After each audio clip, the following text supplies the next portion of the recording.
we should be all good there. Okay. All right. Okay, so I'm going to hit the go live and make sure. Okay, so I have, okay.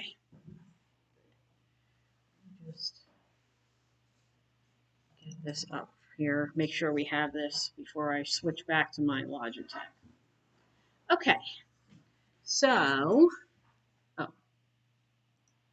oh, here we go. Okay. So I have a little picture up here. Welcome back to Watercolor for the Absolute Beginner. This is week 5 of 6. And last session, last session what we did was we learned how to do trees in a very loose fashion by using the slatting technique with our brush. This week we are going to continue with that, except instead of land being here, we're going to, after we do our trees, we're going to go in and treat this as water, and we're going to do a water reflection so that you have that experience added into your toolbox. So we used this photo that you see in the upper left as inspiration. Now that we have this, I can minimize my live stream, and I'm going to turn this around. So that other set on the other side, and on the other side of the board, I'm going to tape a new piece of paper for this demonstration. And let's say I have that little bit, and I need a spot here for my palette, and I'm gonna get out some water. But first, let's tape this onto the board, the paper. It's a little bit hard to see. And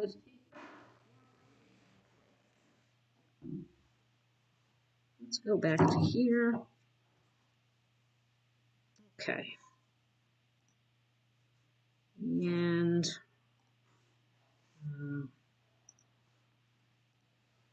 okay, great. Get our picture here. Might have to minimize that a little bit. All right. So that you could see this a little bit bigger.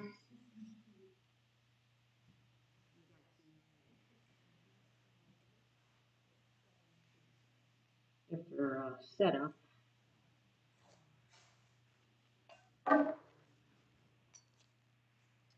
Okay.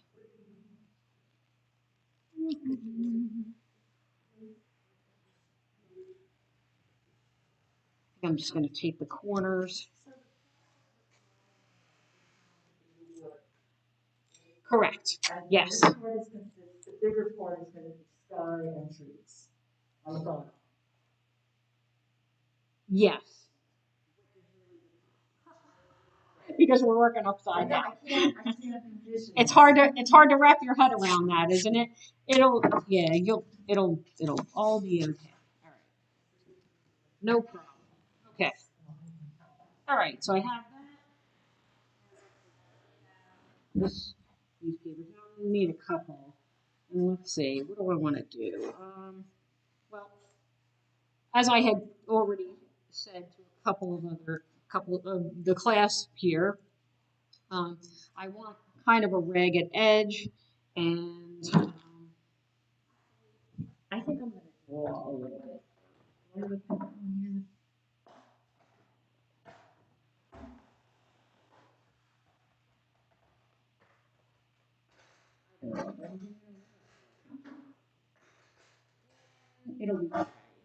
Let's take that. All right. So what I might do now, I just asked you guys to use something, a little bit, just a little bit ragged.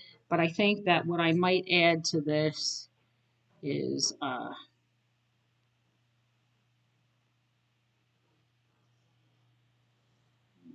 then just to give it a little bit more interest for the demo here.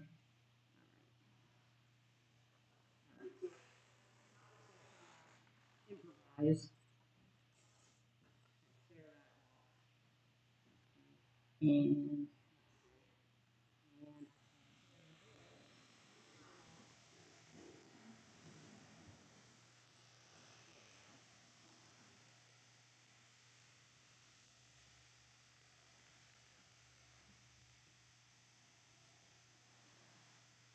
okay, so masking that out,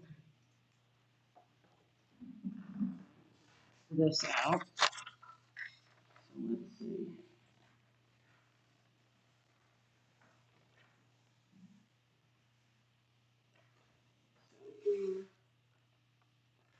Really gonna use a tornado again. The contrived edge there. So let's do this. And what did I do? This. Tear this away. Maybe I'll exaggerate that just a bit. I don't really like what I did there. So I can put that back over here. My watercolor party. I can do what I want. All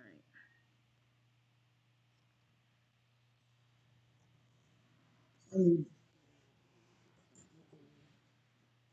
As long as I have something covered and protecting it from the splatters, that's all I really need. Because again, let me get this out of here.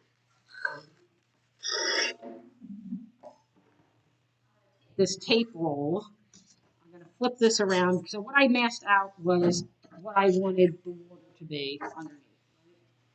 So here, I'm going to take my tape roll because I want it to be elevated because I want gravity. I want to take advantage of gravity there. All right, so I'm going to move this over so that I can maximize room from, that's not what I wanted to do. All right, maximize room for my palette.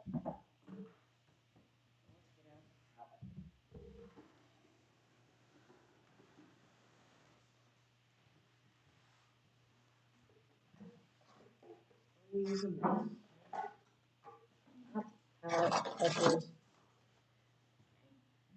going to have my spritzer handy in case I need to reactivate.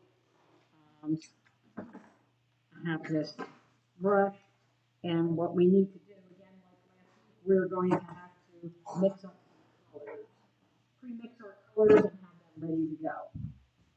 So let's activate. I'm one spritzer. I'm going to activate what I have here, but I think I'm going to need more paint, and I'm pretty sure that some of you might need more paint too. Is that right? Okay. We will go ahead and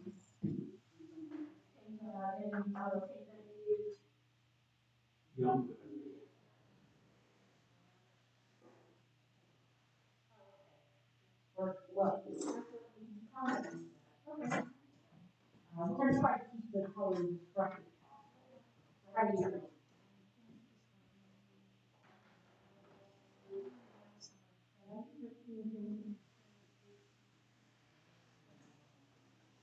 Really cool.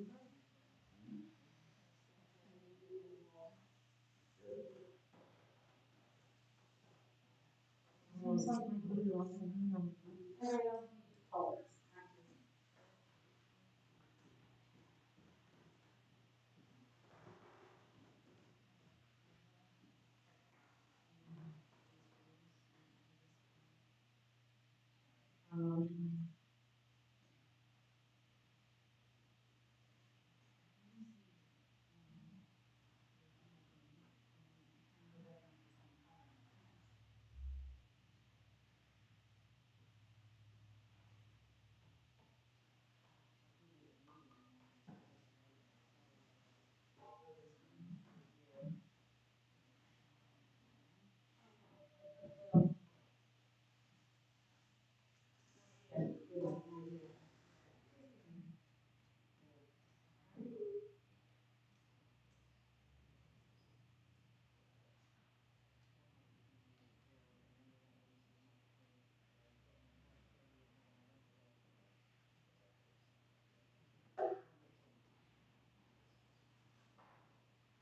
That's inside now?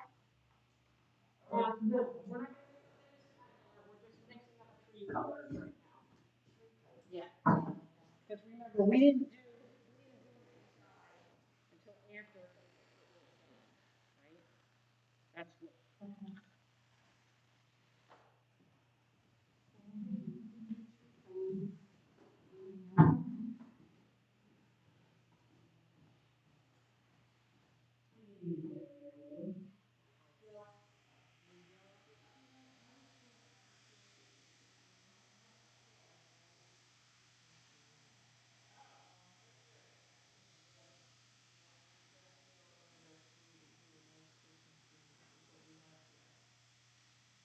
Well, well, there's, I don't know what I would call Christmas trees. Look at how different they are. Oh, right out the window. Yeah.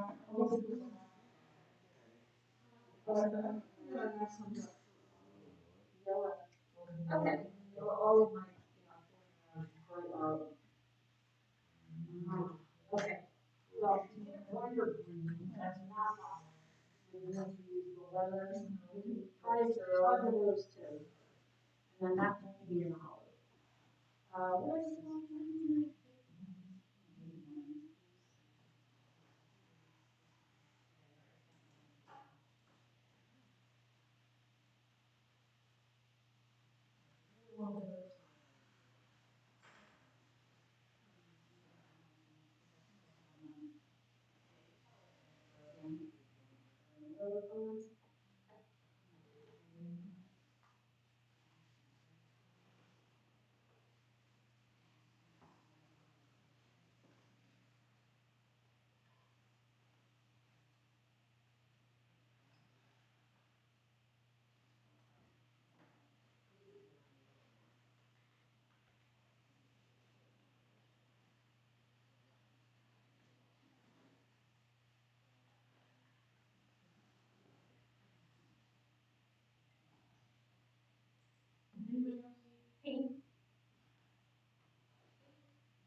Okay. Okay.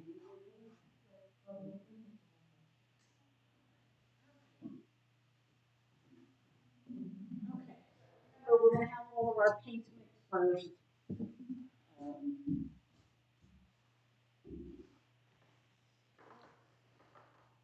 let's see what I got. I'm going to give myself some more of the yellow. I do see some cool yellow in that picture. I mean, warm yellow. I mean,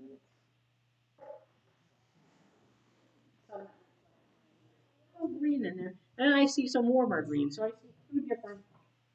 I see a warmer yellow and a cooler yellow. So I think that I might want to both. That would be a good choice.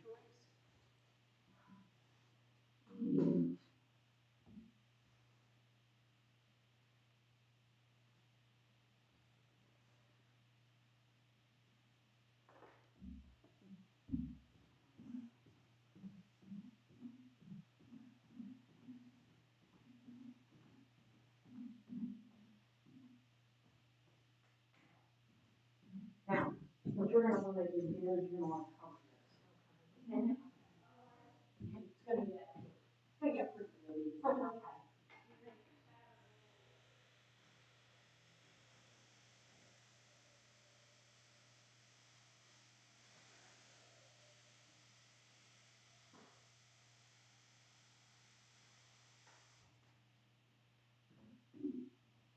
Two colors should be made. How many colors should be made? Maybe you see that you want to see in there. Now, you don't have to do every color you see. You can limit it. Um, that's fine. Um,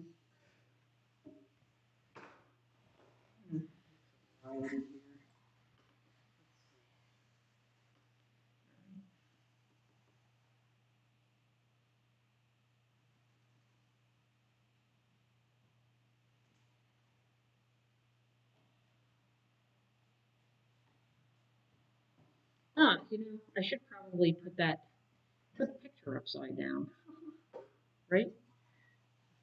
Hold it.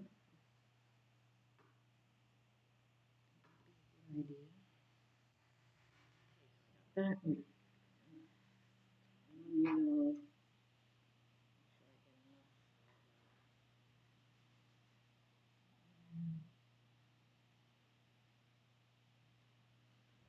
I'm gonna have to mix some greens.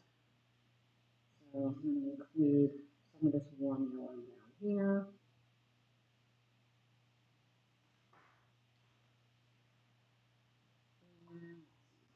And the reds. We have orange.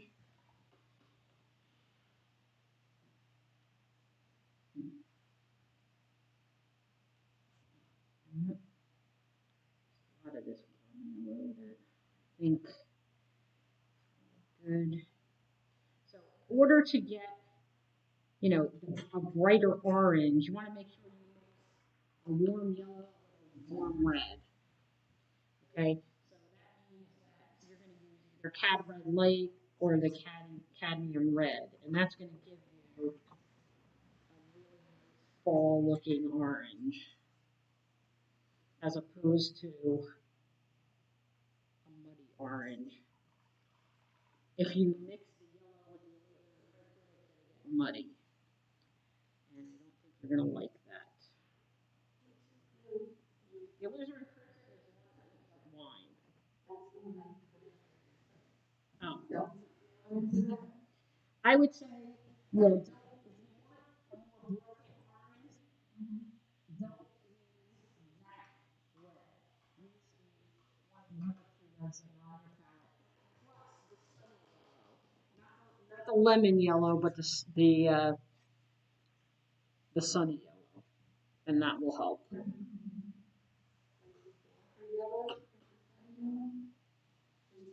Yes, the darker yellow is a more sunny yellow. That looks more like a sunflower.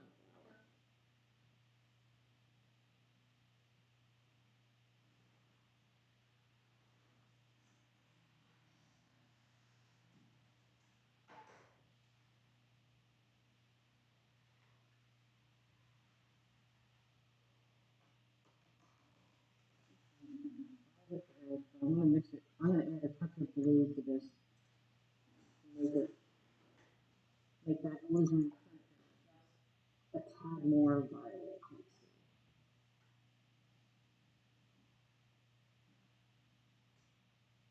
Get that a little bit more of a wine color. And then I'm gonna need a green. I want a couple of different greens. Like I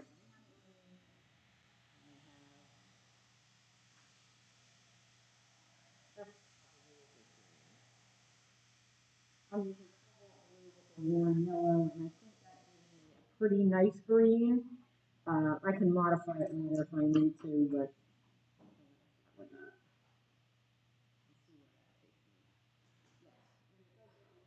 olivey, but that's kind of a little bit on the olivey side.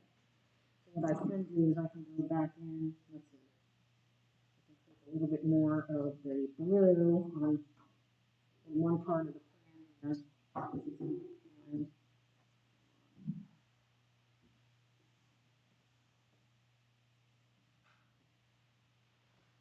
I have more of a yellow green, and then I have more of a bluer green.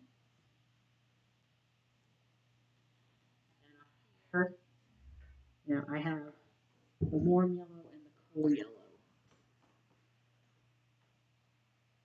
So I could add more greens later, but I think I'm gonna go with the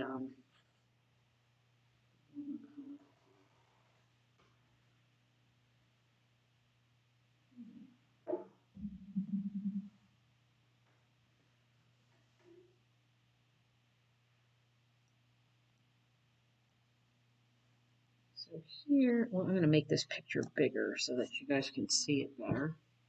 Is that better? But you want it bigger than that? Are you gonna turn it upside down or no? Oh, yeah, I could turn it upside down. Yep. Let's turn it upside down. Uh-huh. Okay, cool. All right, so I turn it upside down there. I'm gonna go back over here and I can turn it upside down uh, on the screen for our viewers. There we go. Okay, so we are working upside down. What you see as the water is what's on top of the picture plane on our paper. Okay, so this is where the water will be later. Right now we're doing it in the sky. There's kind of a blue gray in the sky, but we're not going to worry about that right now.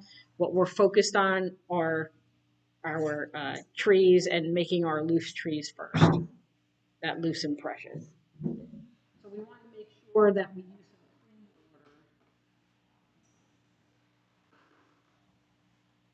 clean water to wet our paper. I'm going to put the dirty water aside.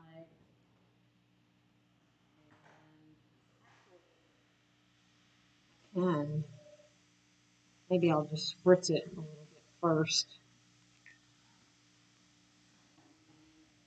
Maybe what I will do is I want to see what happens if I do the spritz and I don't wipe it with a brush or anything. I just want to try that out for a sec.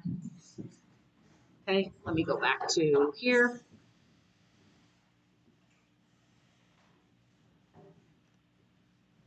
Okay, all right. So, all right.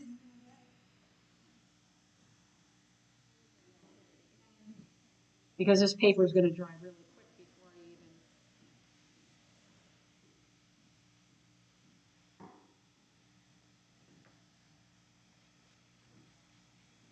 even. And I'm kind of spraying it in this direction so that it doesn't go under the mask paper. Okay, I'm going to take my brush. And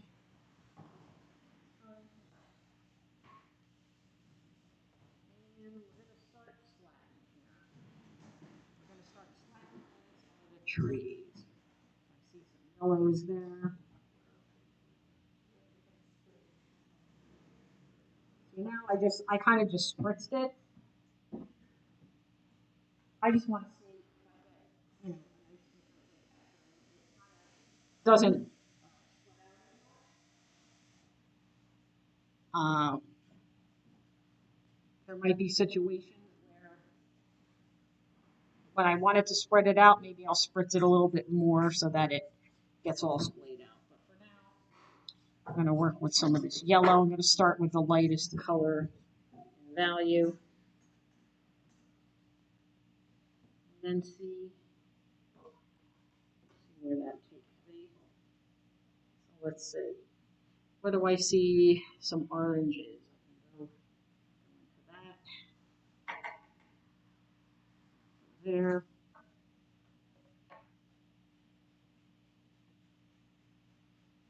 Now, in this part, in the upper left, that land mass right here is closer to you. So think of those colors visually being warmer than the colors in the distance.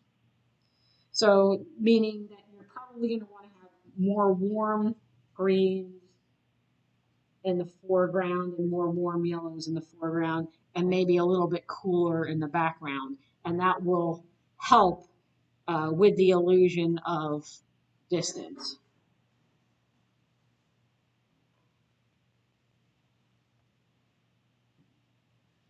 I see a couple, just a little bit, but I think I'm going to make it more warm here.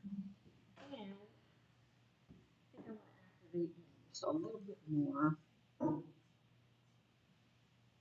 And I want it to spread out a little bit more in the trees that are in the distance. So I want that part of my paper to be a little bit wetter, I think. This land mass here is to take advantage of what we would call color perspective. The colors that are closest to you during the day, even if it's a cloudy day or somewhat cloudy, those colors will be warmer than the colors that are in the distance. I'm going to go up here, the red. I do see some reds. I see a little bit over here and some over there. But you can improvise. Again, We're not here to copy the picture. We're just using it for inspiration.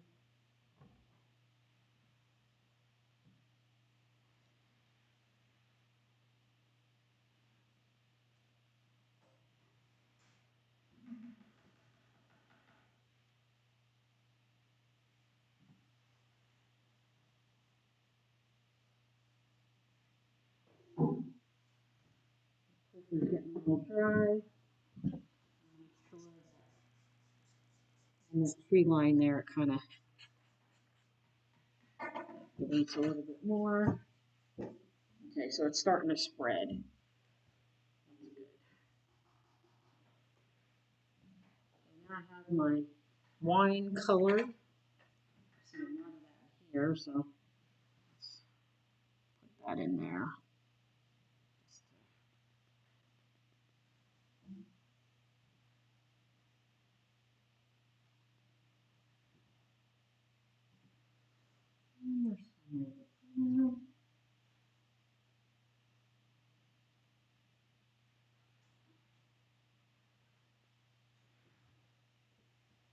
See that cooler red on that side.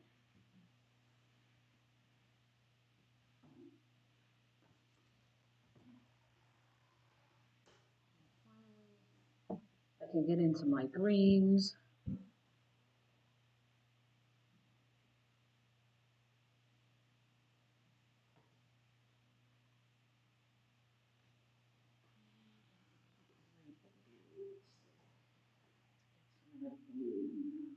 It's going to mix with the yellow and be warmer. So.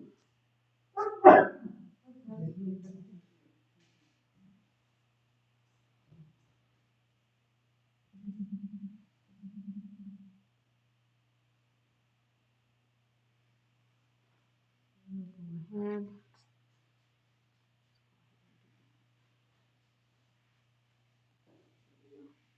All right, so green. Lots of greens.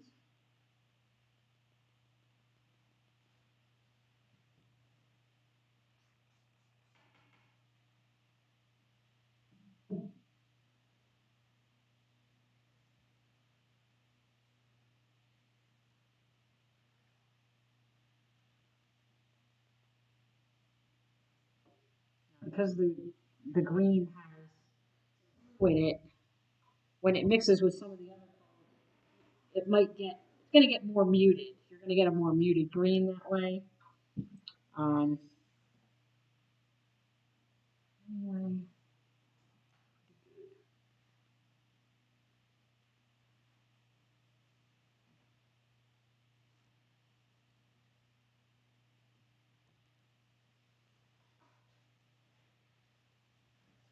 What? You getting it all over yourself? If it's not spreading as much as you want to, just give it a little spritz and wait and see what happens before you decide to oversaturate.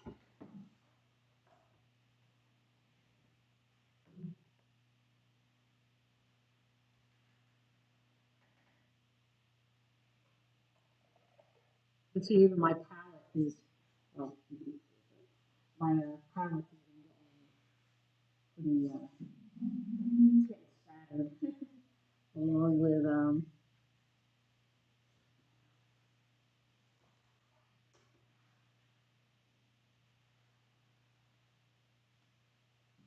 okay, I got a lot over here. I want to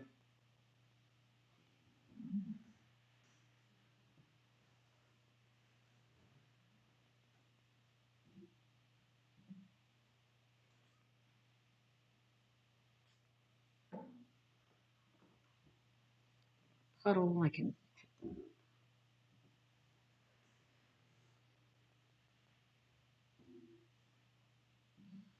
So your challenge is to put enough of this on so that you don't want it to get too muddy.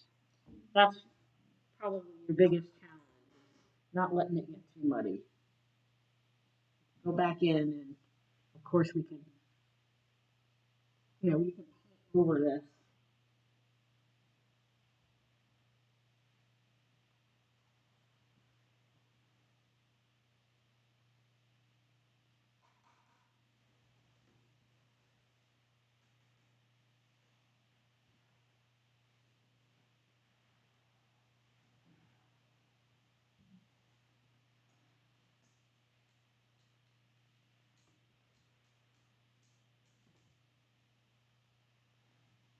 And there should be more paint concentrated towards where the land meets, the trees meet the water. That should be darker.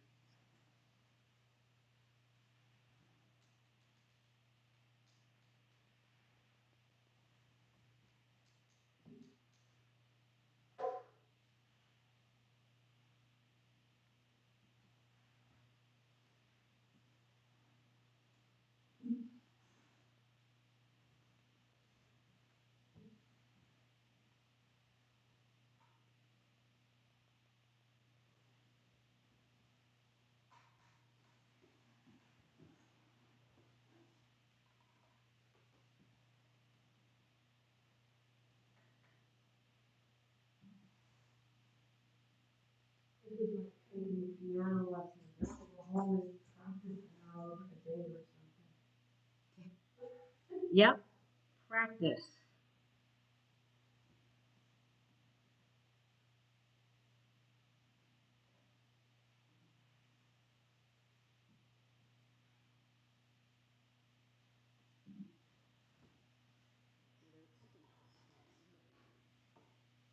Bamboo in with the same can, and it gives it this golden tone that I don't like.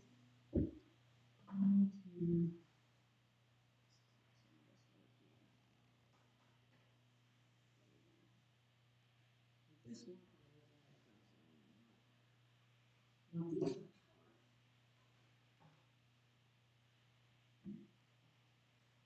And those stimulus and those are bamboo is it's a yellow, but it's like a really like rusty orangey. Nice, except that it's not really not the color I really want right now. It can be really beautiful, that's for sure. All right, so now I realize that I need a little bit more of this cool red or anyway, with the alizarin crimson on this side here.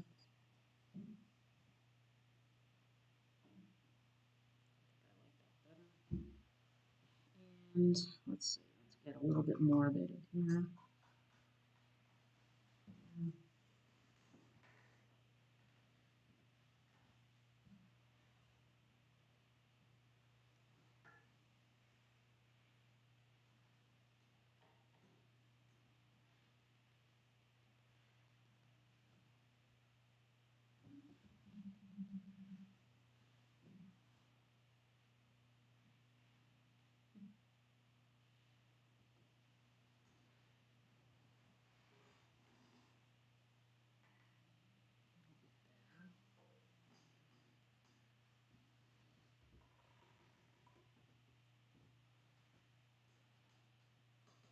So we kind of just, take our time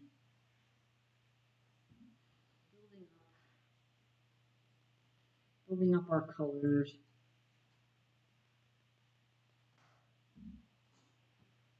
Let the magic.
here I might go in and just randomly place some more of this darker green, and it'll splay out. So you can go back in with a brush, but just kind of be careful with it because you don't want to make anything that looks too contrived. So I might, group some shapes together, but I'm using a really loose grip on my brush to do that because I really don't, I like so much of what's going on. I don't really want to interfere too much with it. So let me use this technique first, see if I can get it darker that way. And it looks like some darker, cooler green, cooler, deeper in the shadowy area.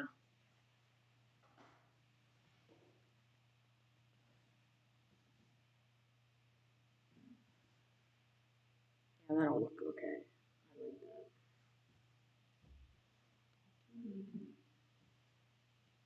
I like that better.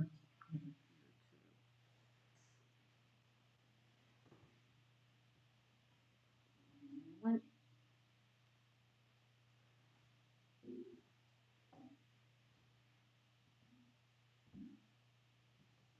And if it gets a little bit too wet, I'll just lightly touch that with a paper towel so that fades. But I love the way this fades out over here.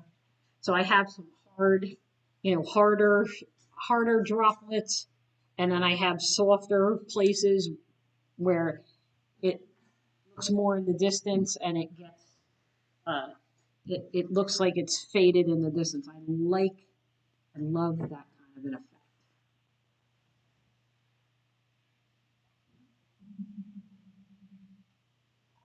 Here, I think I need some more yellow, so I'm going to get some more yellow over there.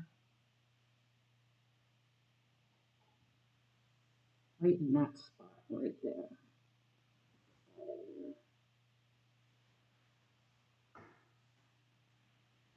Let's see, it might need a little bit of, it needs a little bit of help.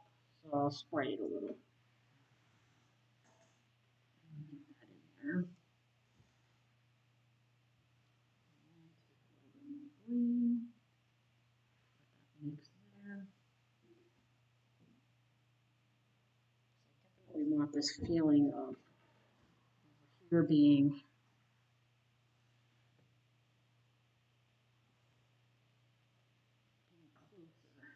So it needs a little bit more definition over there.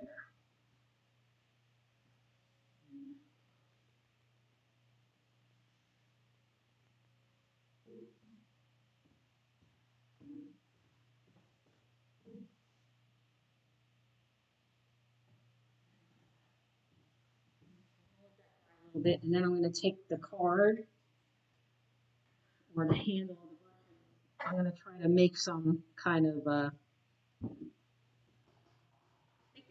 branches. I think this is okay because I know that I can go back in, like we did with like the natural sponge. We can make some, or even with a brush, and firm up some of the tree shapes that might be more in the foreground. And then that will really strengthen our illusion. So,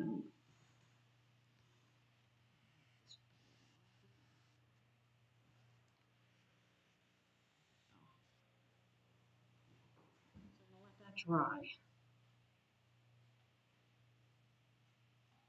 to the point where it's not running. And this looks kind of cool. I think I might just help that along.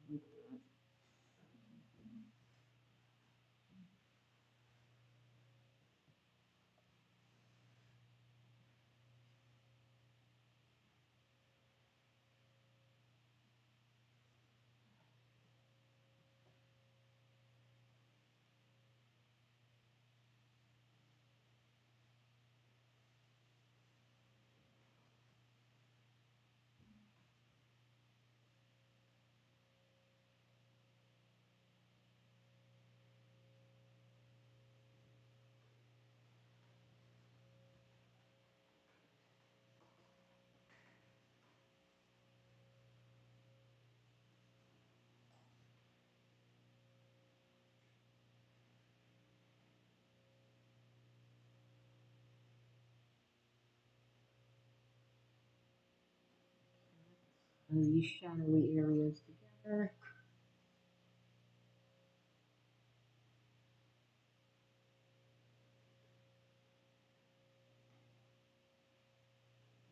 Pull out.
Take a look around.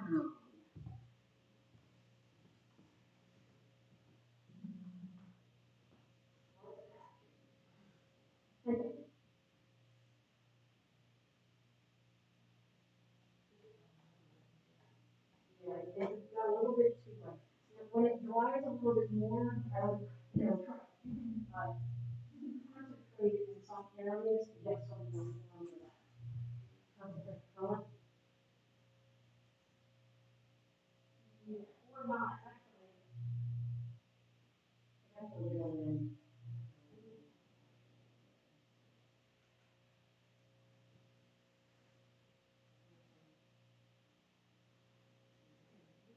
I have some things without getting too. I would look at work and look at things.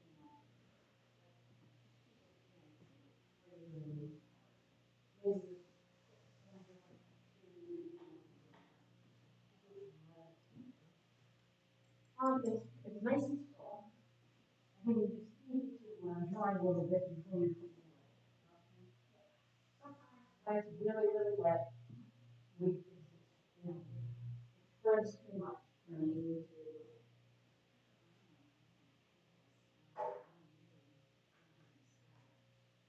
Yeah, that was a lot, yeah, maybe a little too wet. What we can do is.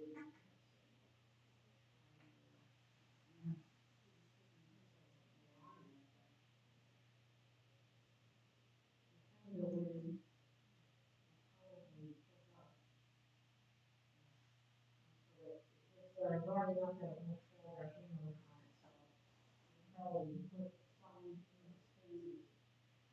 There's some spaces in to break it up.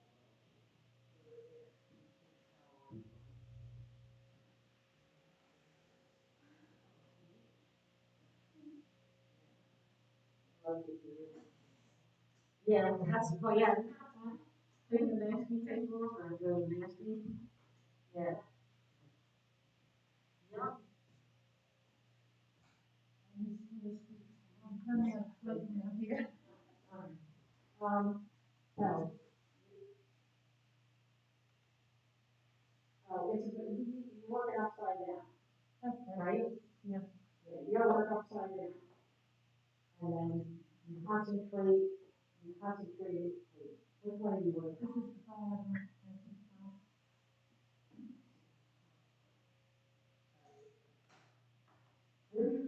Where you're.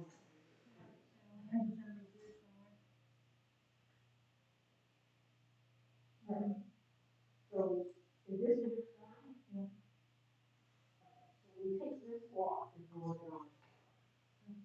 Okay? Because, and then,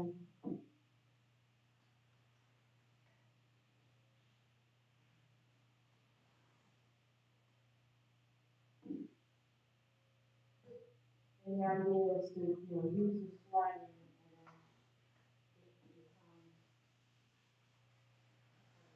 then so you do a little bit more sliding, this is a little bit high. So I just put, as I slow it down, but it might be a little bit too late. I'm happy with these tree tops are really cool. I can do it. There's no water over it. And you can select more colors and select, concentrate it at the band line, and you can move this line around with it, you want to use some white space. The idea is to then have it blend in a little bit with the sky, lay out just a little bit. See, so there's some sky because it kind of just, but you give it a soft edge that indicates that it's like in the distance. And then here, the location is prior, part of it is in there, which indicates that. And it's clear.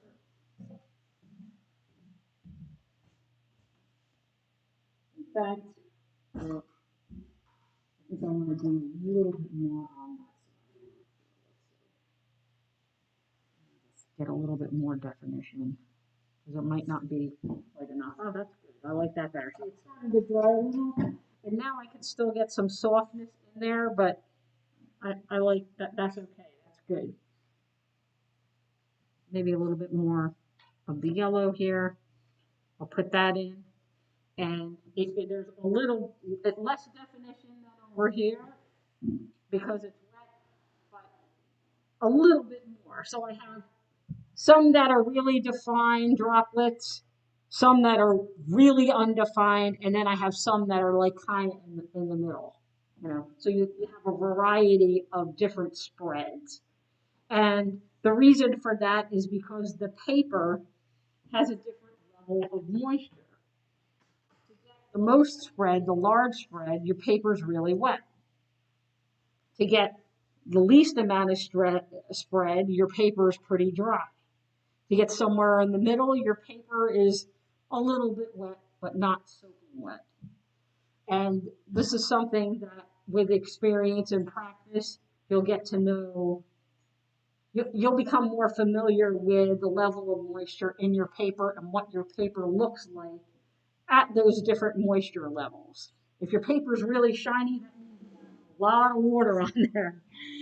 If it has, a slight sheen to it, then it's wet and you'll get a little bit of spread, but it won't completely dissipate. If your paper is dry, you're going to get some really hard formed droplets. And it's good to have all those different levels of all those different types of droplets in this effect.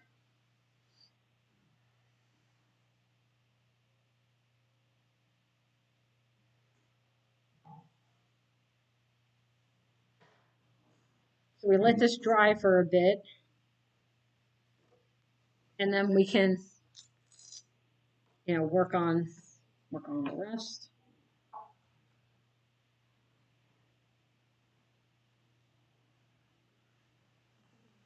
And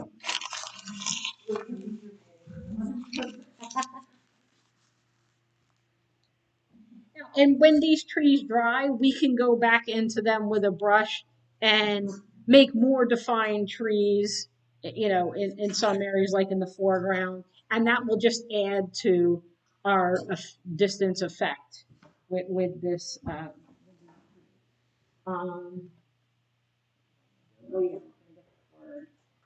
let's see, in some areas where, I could see some of these light branches in here, and I can probably go in and see if I can scratch that out. Maybe not. Okay, so that's a little bit too wet. Maybe on this side, I'm not sure. Let's see. Can I get it over here? Yeah, no, not yet. I'm gonna wait for it to dry a little bit more. I might take a blow dryer.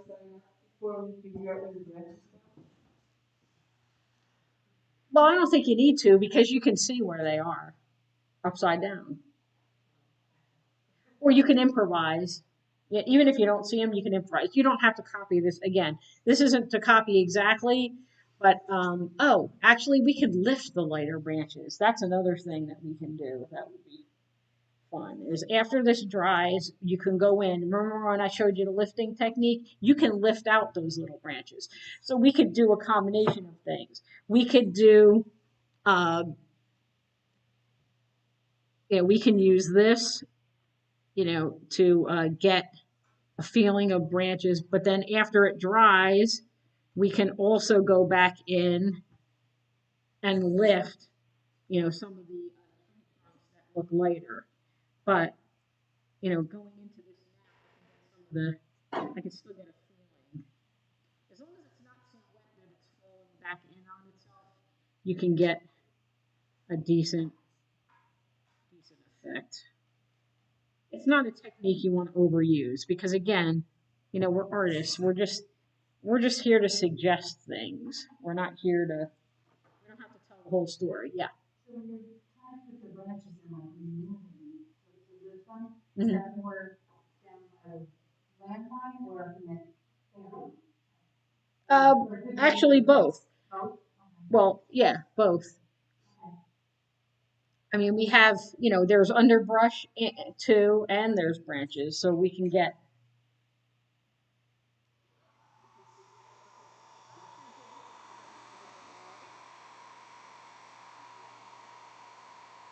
See,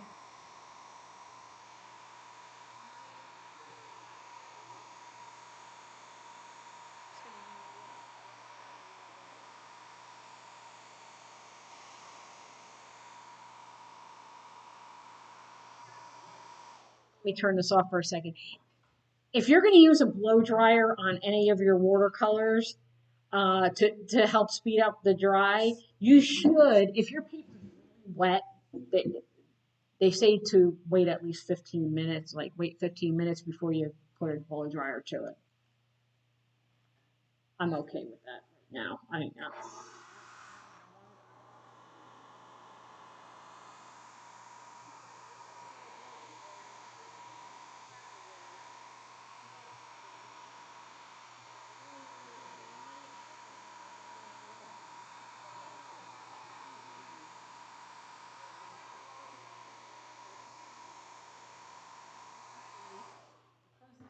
Blowing around here. I don't want it to fall back in my paper. I'm pretty safe because as long as I have that incline, there's not too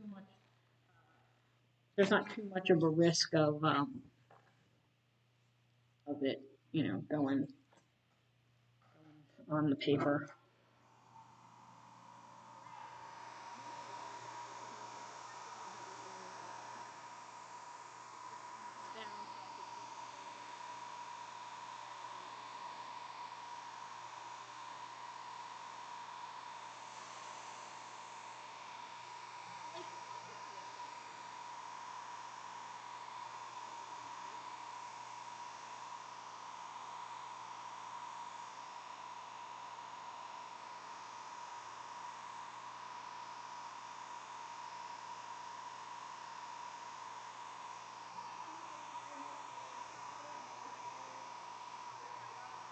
It's not gonna.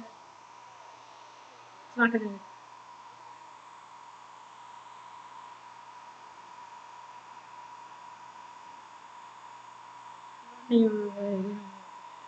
Just try to.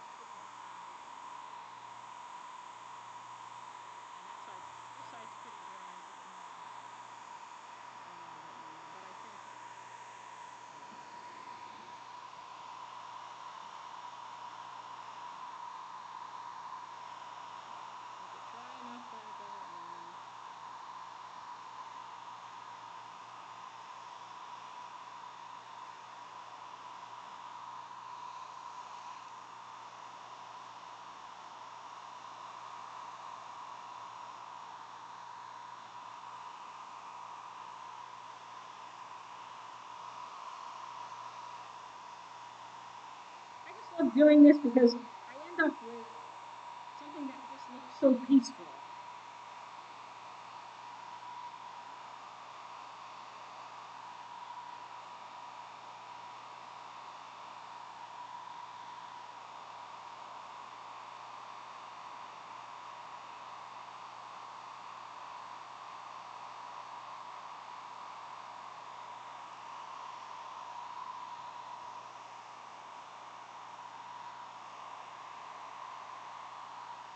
So this is okay.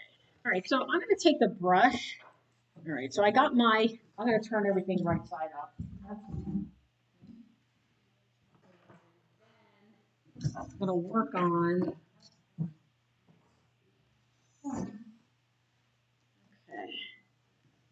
let's turn everything right side up. Okay, need to do that for our viewers here. Let's see.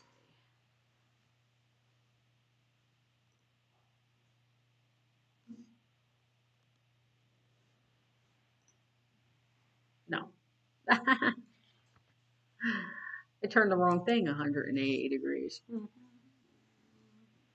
All right, there we go. Okay. All right, so there we go. That's better. Okay.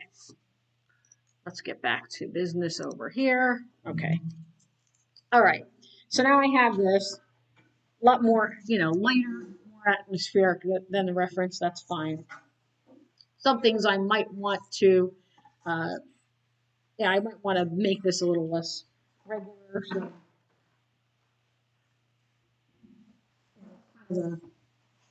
too much of a straight line, I guess. Maybe I don't really like that, but that's okay because I can modify that some, and that's okay. Let's see what do I got here. So I can come over here and go ahead and make some adjustments. And this is before I go in. I do that before I go in and start playing around with the water. I'm just going to kind of go into these trees a little bit, make some more defined areas, lift some tree trunks out if I want to. Let's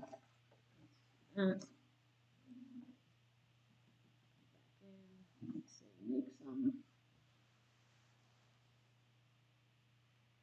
I don't want to do too much to it because I really do like the effect. I love this peaceful softness of it. I really don't want to mess with that too much. So I might have gotten a little bit too regular over here, so maybe I'll just go in and mess that up a little bit. Not too much.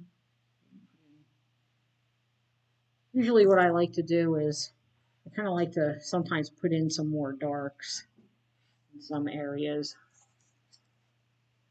I feel like it's not dark enough. So in this case, it's going to be maybe kind of like a muddier green or a gray that I'm going to mix here. And I'll put that in, and that's already going to help with the effect of shadowing there. I might lighten that up a little bit. I might not want too much, but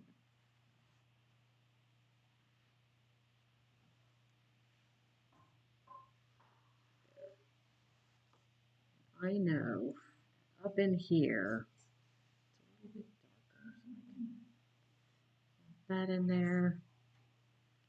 Negative paint around some tree trunks that I might see, and I can give the impression of tree trunks right there by negative painting them in.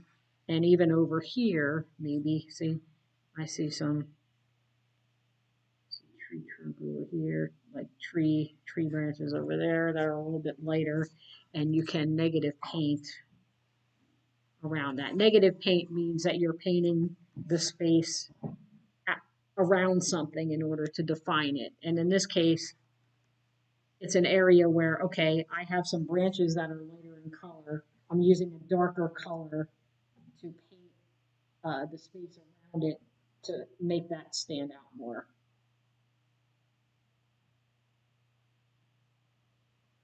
I'm just working with some dull green right now. The dull green that I mixed. And here I see there's some space here where it's on that side there. And even I'll water that down a a bit too dark. I do want it to be a bit darker over here. I mixed a little bit of blue with the yellow or whatever green I had. I added a little bit more blue to it and maybe a little bit of violet, and that helped. So I'm going to negative paint, I guess, around this bush over here to help give that illusion better. Let's see. And that's going to help me there.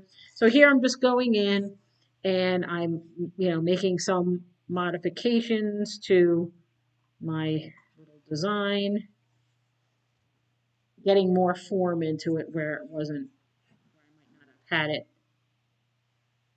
had what I needed. And I see an opportunity to put some more warm yellow, maybe even a little bit of orange yellow right in here. So I'll plop that in.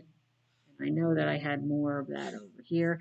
Just, just be aware that, whenever you add color or watercolor or something, it's going to make it darker. That's the way watercolor works. Okay. And I see some darker shadows there, so I want to make sure I get that in. Cool. Now I'm going to make this a little bit smaller so that you can see my palette.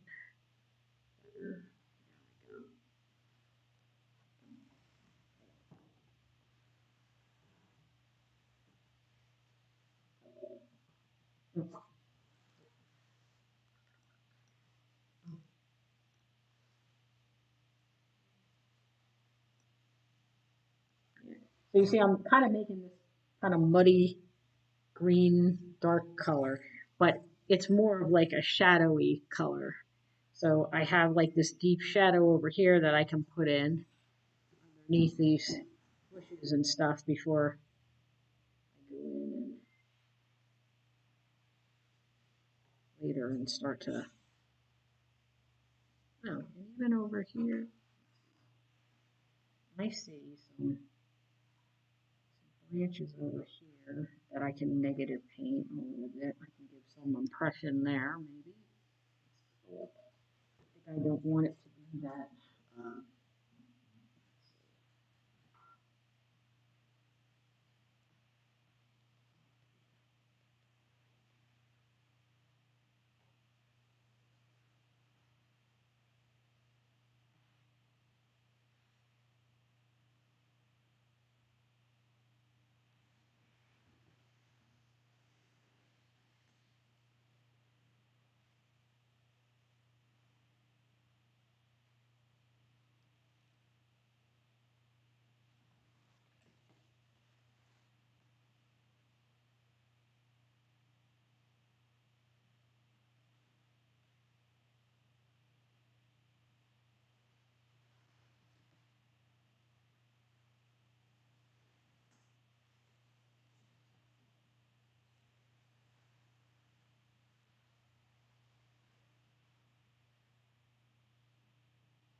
Brown is not an easy color to make, Huh.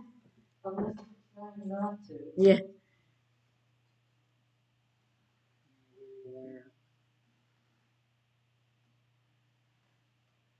Brown is just a combination of primary colors or opposites of the color wheel. One.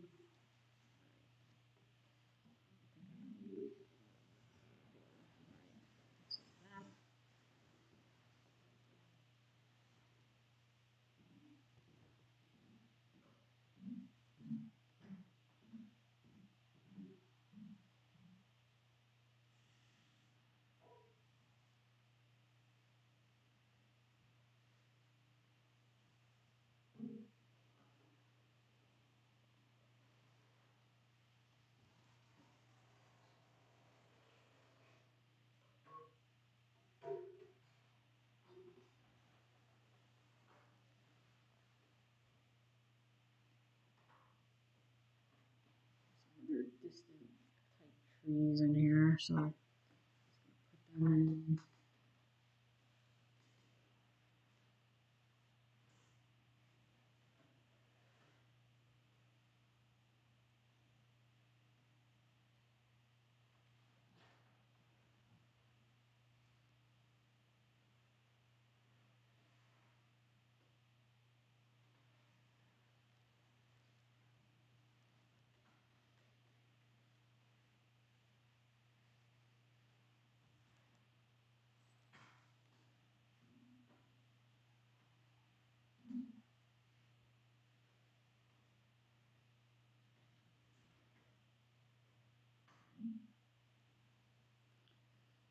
And, huh? What?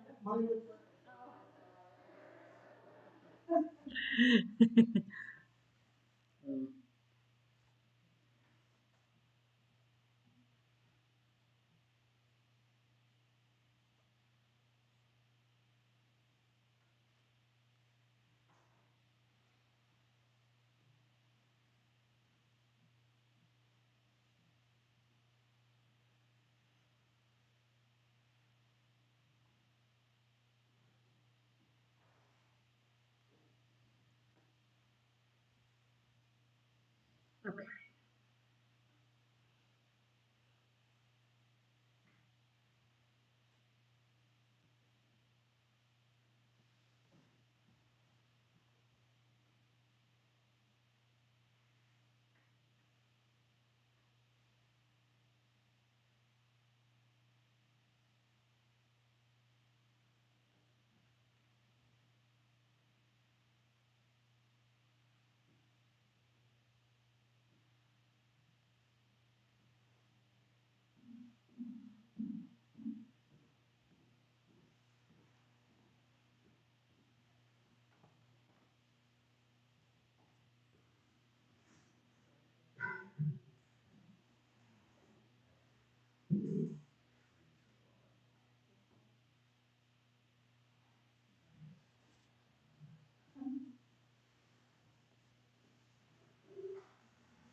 Okay, so I see. All right.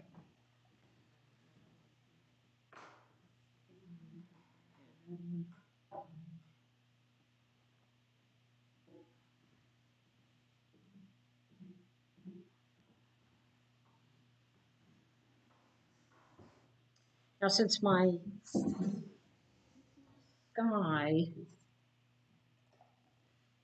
is pretty dry, what I may do is, I think I might put in a little bit of a sky color. It's going to be kind of muddy. I want it to be that, it's kind of a gray day, so. Well, I actually don't really need it. You know what? I think I like it without it. I don't think I'd like the blue. So I think I'm going to leave it out. Yeah, when we were putting these dots on, it would have been better to like do it more vertically, like make it vertical. Yeah.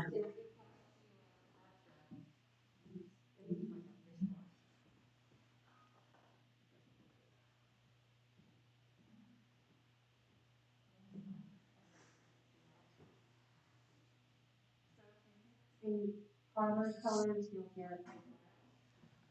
Yes. You will get a brown.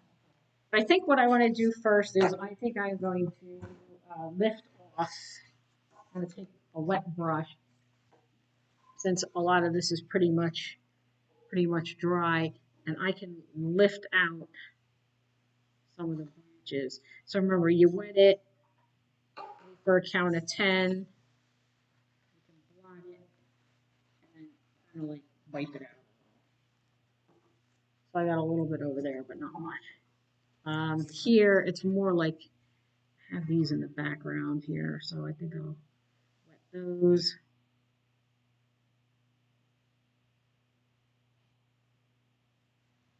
One, two, three, four, five, six, seven, 8, 9. And then sometimes you can just blot it out.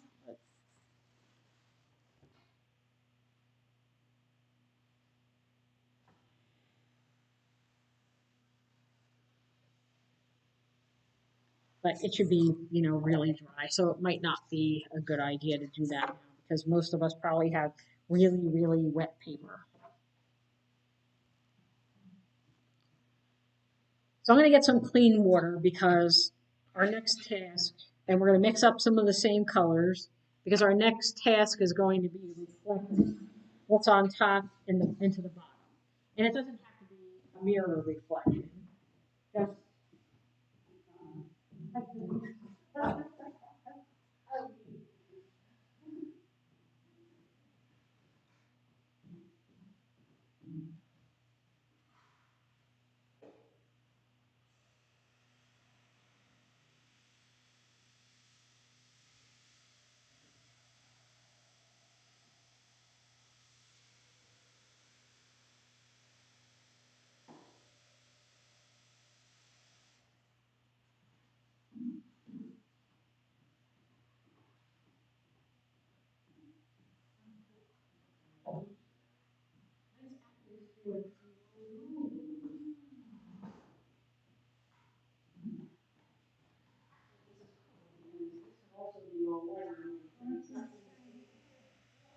you can work with that.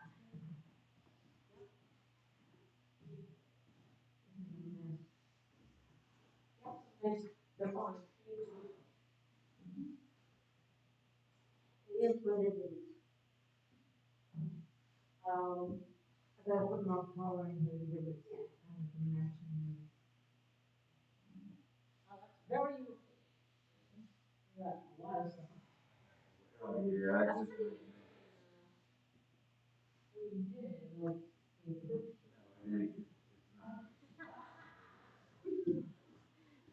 so, sometimes, we need a do-over. That's okay. For the next part, our goal again is to reflect what's in the top on the bottom. And we're not going to use not that you couldn't, you could, but it's better because you're just going to be looking wet and wet. Yeah, just wet and wet. So I'm going to make sure that I have enough color first of the different colors that I already have.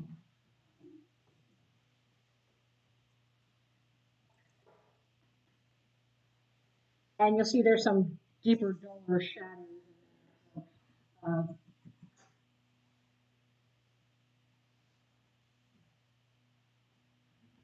But that'll, as we kind of add the color, that'll probably be okay. We're going to need a darker shadowy color. But that's something that we can add after we get the brighter colors on. Okay.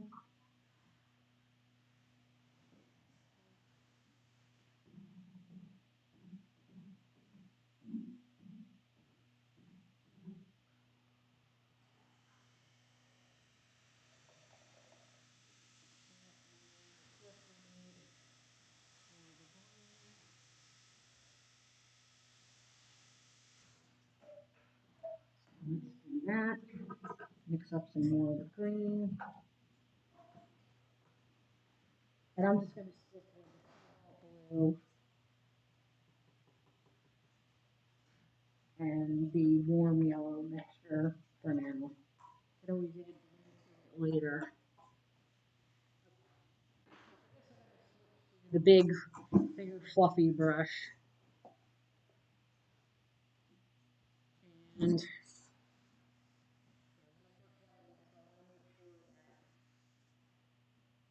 my paper is where the water area is.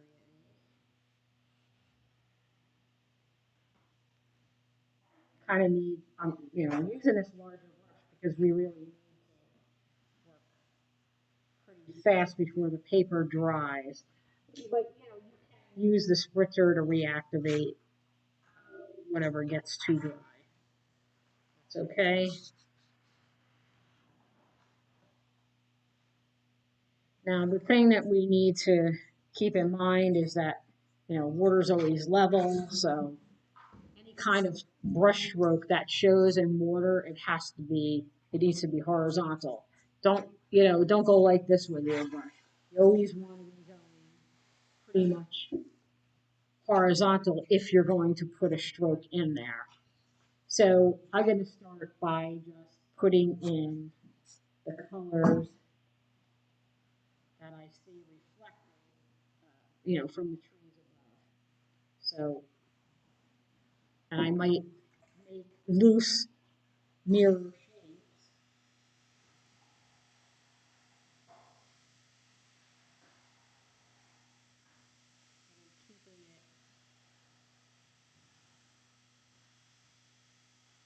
Keeping it pretty loose. Put this in.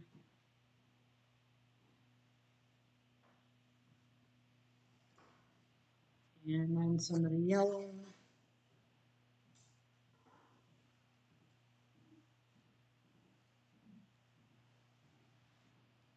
And then again, I do have some. I'll put that on first. Here, but kind of pay attention if you can to the shapes of the trees. And let's see, I have some more of this red here, so I'll put that in. I know that there's some green in there, but I'll put this in first.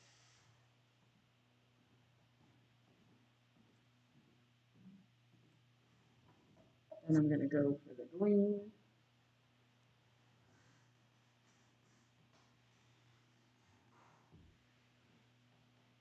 And that'll just mix. I could just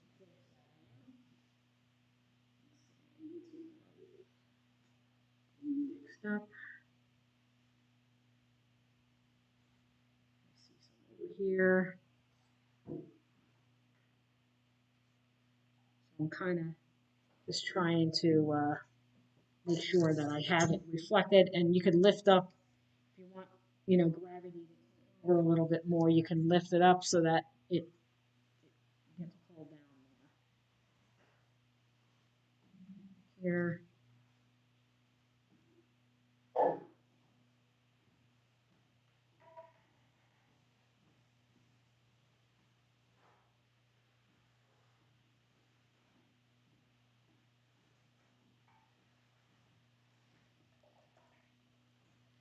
So again, the goal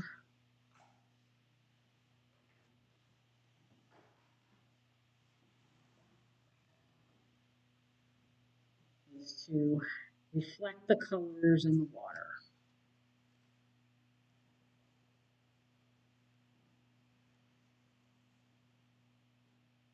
It comes out really cool, I think.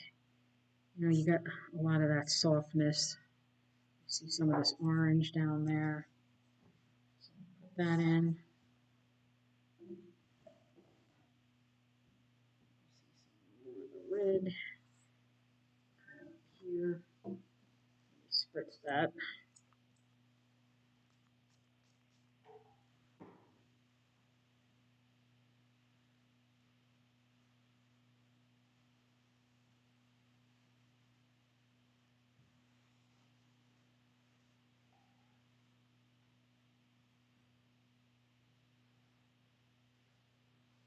And try not to, don't try not to fuss with it too much, because when you do that, it'll kind of mess up the effect. Because it's nice the way that when I put the dark on over that, and then I'm just letting the water do the work.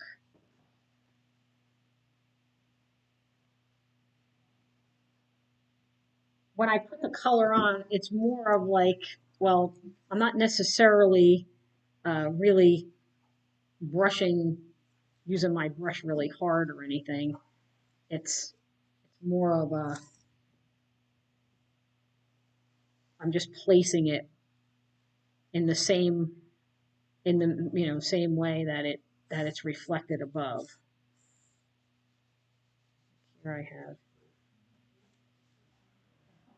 Huh.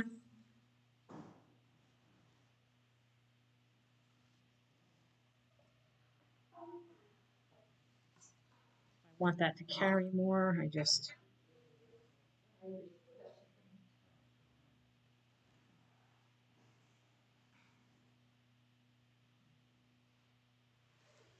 so I'm placing that in there. Like this might get a little bit muddy, but it looks pretty cool. I kind of like the way this drip is happening over here, even though I didn't plan that. It's actually kind of cool. If I don't like it, I can always spritz that a little bit and just let that slide. I can tilt the paper if it's going in the wrong direction and just let it flow. There we go. That's better. I want it to go more in that direction there, and then I'll flip it again.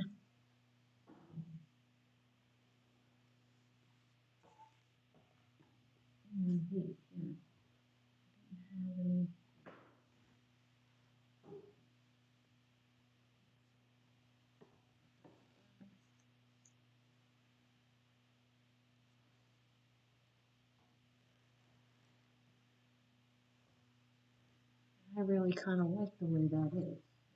So I do need some more dark. See, one of the things that we're afraid to do is go dark. So if I say, like I have this dark over here, I want to make sure I have that dark reflected in there.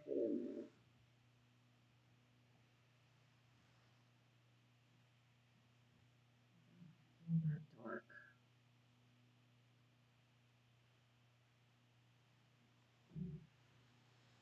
That looks cool.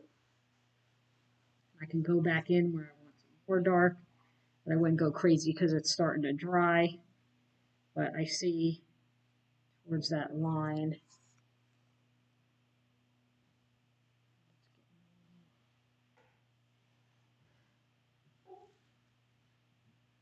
I'm going to mix a gray.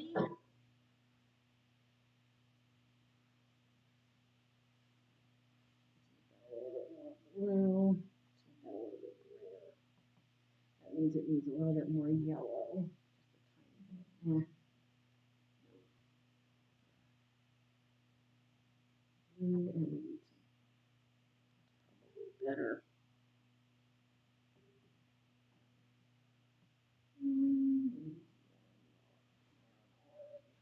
Orange.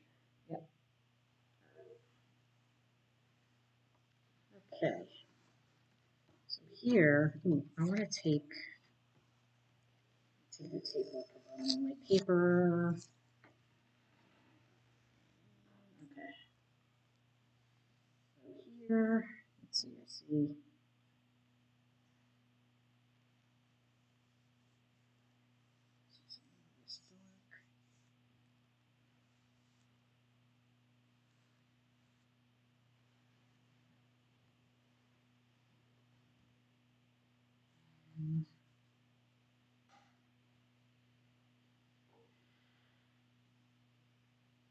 Now with this, because of the way the water is flowing, I need to reactivate that.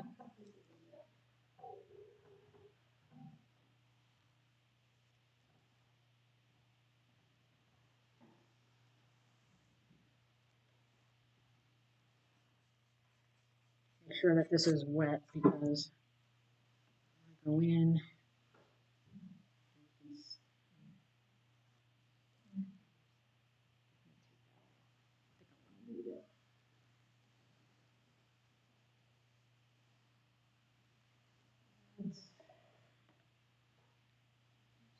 brownish tones.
Let that dry, and then there are things that we can lift out, like there's like in the water, you can lift that out.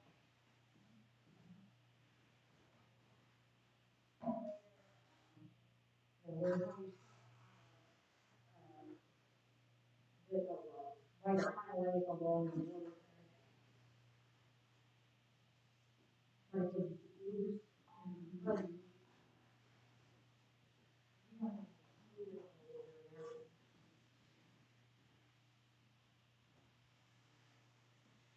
All reflecting.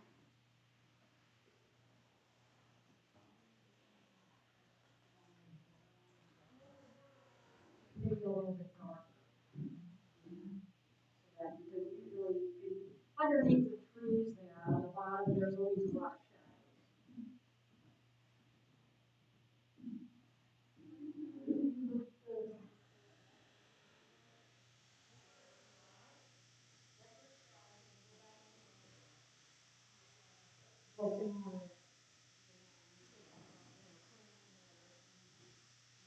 Maybe more.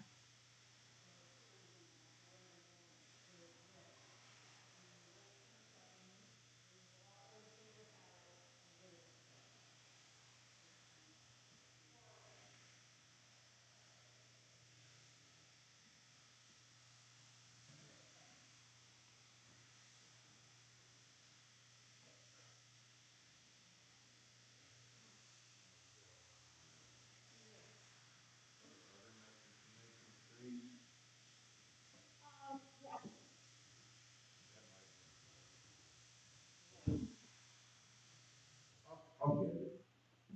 I just don't figure out how you get that like brush look you know, like sort of like it all to blend together somehow. Treat the trees as one shape.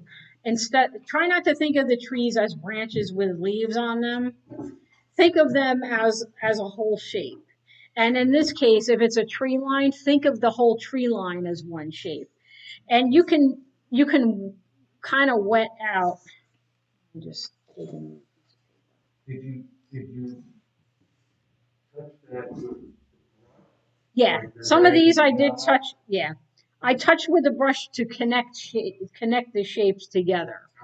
It just for like some of the foreground trees, and you can do it with some that are like these are farther in the distance, just to give more of an impression of a sharper edge and more of a silhouette. You can do that. So when you're flashing it, are you going like in a vertical? When I'm doing the slatting, I'm going in different directions, and I might stay in That way. right. So yeah, wherever you. Uh, you can control your slatting. Okay, like if I want to build up in one area, I'm going to stay in that one area and I'm going to slat for a while until it gets to what I want it dark enough to where I want it to be in that particular area. Now there are some areas here where, okay, I have a couple of different colors. I slatted it lightly and I don't really want that much definition. So then I move on. I concentrate it where I want it to be darker or more intense, and I can move it to control. Because when you're slatting, you're slatting and then it's going to go whatever direction your brush is in, that's the direction that it goes in. So let's just say you have a tree trunk and you have branches that are kind of like this, right? They're kind of like up. Well, then you can, visualize a center, and then on either side, you're going to slat that way here and then that way there. And then there's other cases where, but you don't want to keep the same exact direction, okay? You don't want to keep the same exact direction. You might want to vary it just a little bit, and that's going to give you a more natural looking tree. Now, this is just a way, a technique to do trees without physically forming them with a brush. But you want to keep the same thing in mind when you're painting a tree with a brush. Like I treated this like, yes, I slided it first, but then I went back in with it with a darker color. It was actually a little bit grayed out. And when I formed this tree, I treated these more as whole shapes. And like you almost can't see where one starts and one begins. It's very fuzzy, but you have all the beautiful transition in color that gives you the impression of there's more than one tree there because they're not all the same color, right? So, and I'll show you that because it can really give you.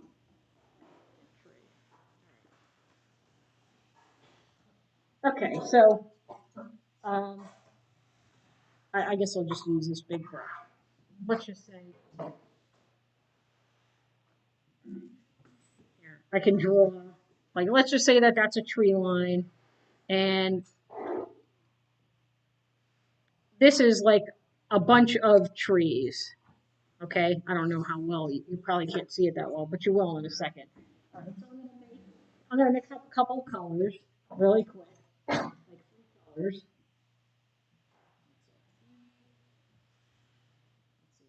Red,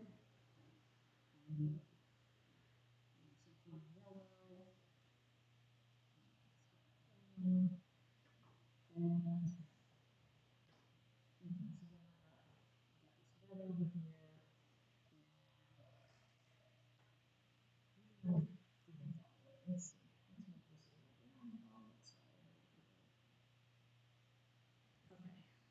all right, all right. So I pretend. All right, let's just pretend. All right, this has a little bit of color in it, so you can see. I'm just gonna let it all, right? But I'm kind of just using the tip of my brush here to kind of form some loose tree shapes. But this is like, let's just say that this is one grouping of trees in the background. Then what I can do is I can go in and I can take,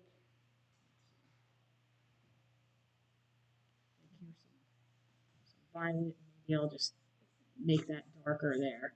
But if I treat this all as one shade,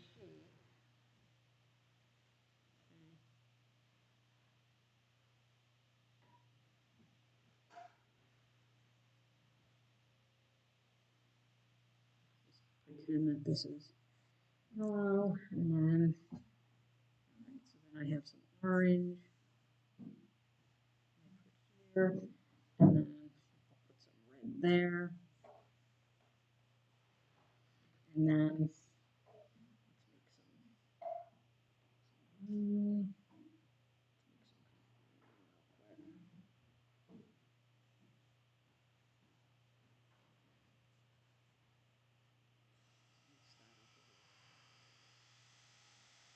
so I have the tree line, which I can go in, actually take the smaller brush here and I can pull that.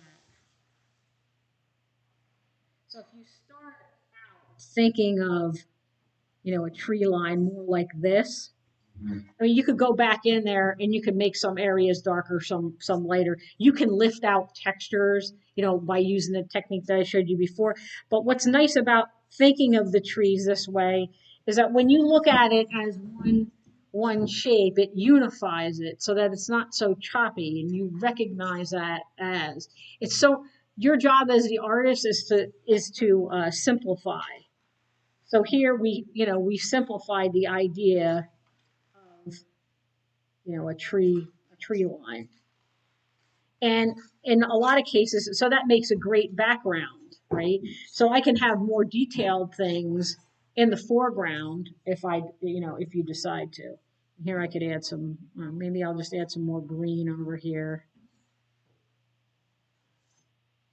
See, already, all right, so it was starting to dry. I'm going to pretend that the light's coming from that direction, and I can already start to build some form into this. See, just by lightly touching it, and I'm not licking the brush. I'm not licking the paper with the brush too much, so this isn't going to look too tired. See here. So now I get an even stronger impression of the texture and the different tree forms, but yet it's still pretty unified. So I would wait for this. If I wanted to lift out, I would wait for this to dry, and then I can lift out tree trunks and like clumps. If there was clumps of leaves on like the right side of the tree where I wanted to give the impression that there was light there, I could lift off. I could lift off the color, and that would work. And then here, let's see.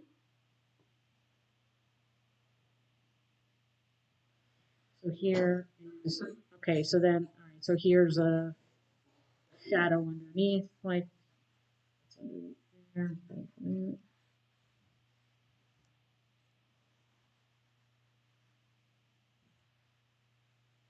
It's you're gonna have more of a slant.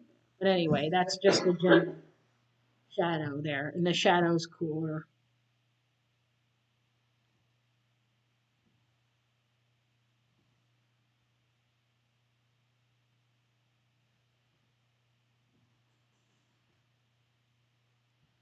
And that's something that you could play with without having even a reference picture. You just think about where lights and shadows are.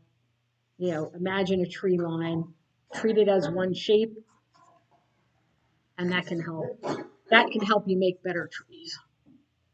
And if you need to make more detailed trees, the other thing you need to be I don't have a rigger brush with me, but here's another thing. So you got a trunk. If you're going to make a trunk and you want branches, then you turn, drag, turn, drag, turn, drag, and you keep lifting on the brush until you get like the twigs. And you can lightly put in the twigs with the tip of the brush there. That, Mhm. I'm sorry, what?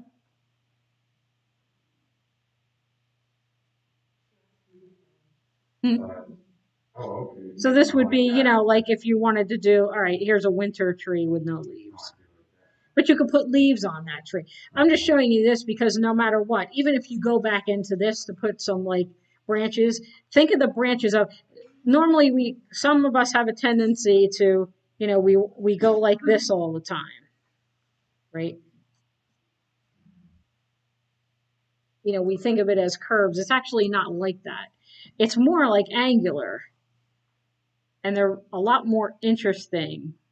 Sorry. They're a lot more interesting. See, I'll turn. See, I'm just dragging and just changing direction. And you can make more interesting trees.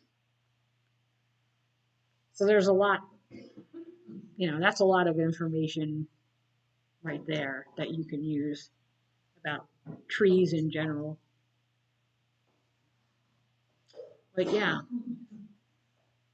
so I would just say, practice, of course.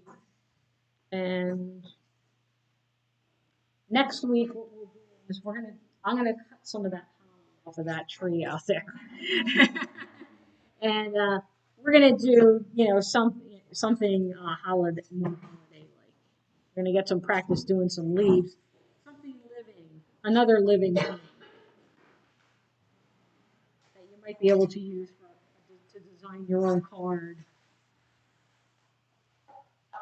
But you know what? Anything that I showed you here so far is really, it just scratches the surface of what you can do with watercolor. Just all designed to give you ideas and give you some inspiration and also take the fear out of working more loosely. Working loosely is not that easy. It's not that easy, but the more you practice it, the more successful you'll be. It takes a little getting used to it. I'm not used to it. We're used to trying to, using a brush all the time and putting brush to paper. So just know that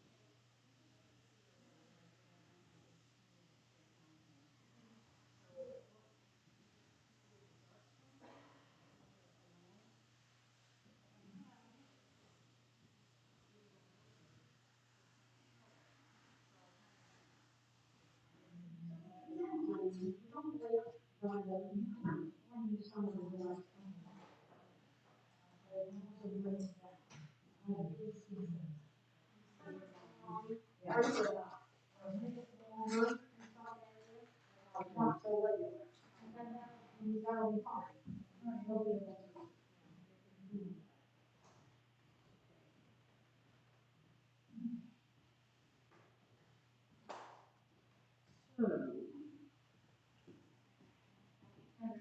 Thank you.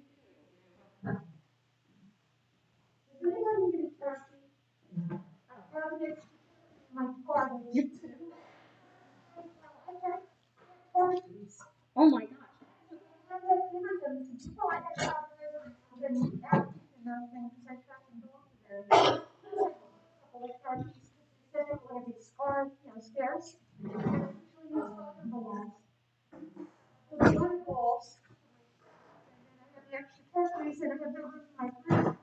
Oh no. So I got, I just picked up one from Acme and said, so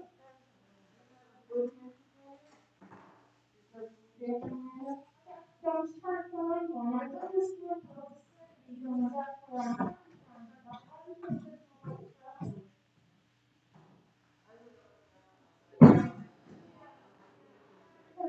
most of them are all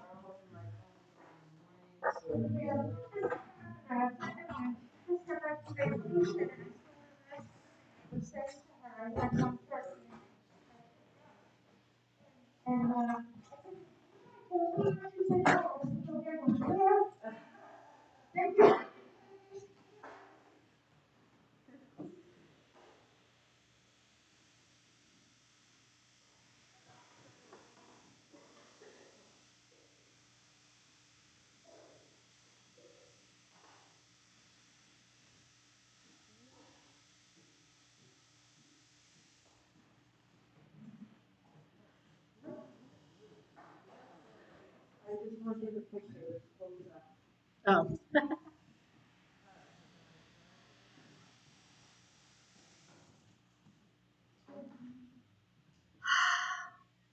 Oh, it's time to stop streaming. Okay, until next time, we're going to do something holiday like